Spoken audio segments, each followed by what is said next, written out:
So this is called a compound inequality because you have inequalities on each side.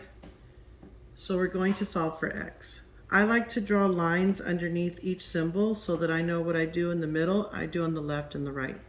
So in order to get x alone, the first thing I need to do is move the 3. So opposite of plus 3 is minus 3, and we subtract 3 on all three of them. So this cancels out, and I have negative 10 is less than 5x is less than or equal to 20.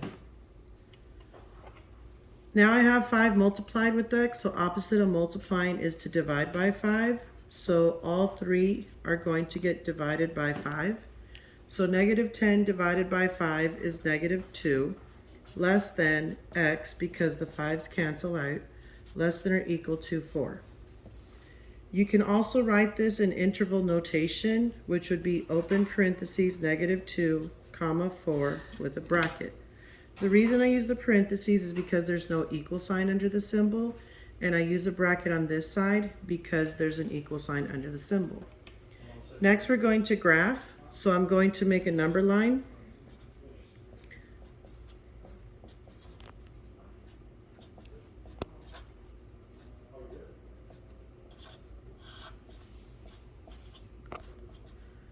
So on the number line, what I do is I go to negative 2, and I'm going to put an open circle. Then on the 4, I'm going to put a closed circle because of the equal sign. I'm going to shade between the two numbers because x is less than 4, but it's also greater than negative 2.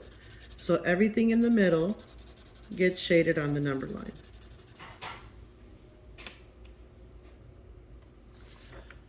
Next example.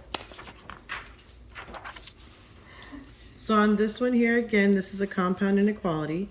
I'm going to put lines under the symbols. What I do in the middle, I have to do to the other two sides. First, I need to get rid of the 6. So opposite of 6 is going to be minus 6. So negative 15 minus 6 is negative 21, less than negative 3y, less than or equal to 6. My next step, I need to divide everything by negative 3.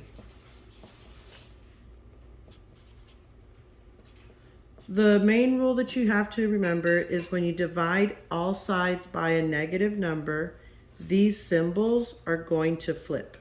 So negative 21 divided by negative 3 is 7. I flip the symbol, and then the negative 3 is canceled, so I have y is greater than or equal to negative 2. Now I do need to have this least to greatest, so I'm going to put the negative 2 on the left. The symbol is the less than is facing the negative 2, so it still faces. The y is in the middle. 7 is at the end, and since the symbol opens up to 7, it still has to open up to the 7.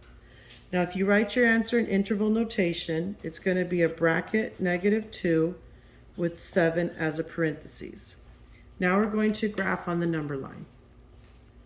So on the number line, I have negative 2 here, and I have 7 here. So on the negative 2, it is a closed circle. On the 7, it's an open circle, and it's shaded again in the middle.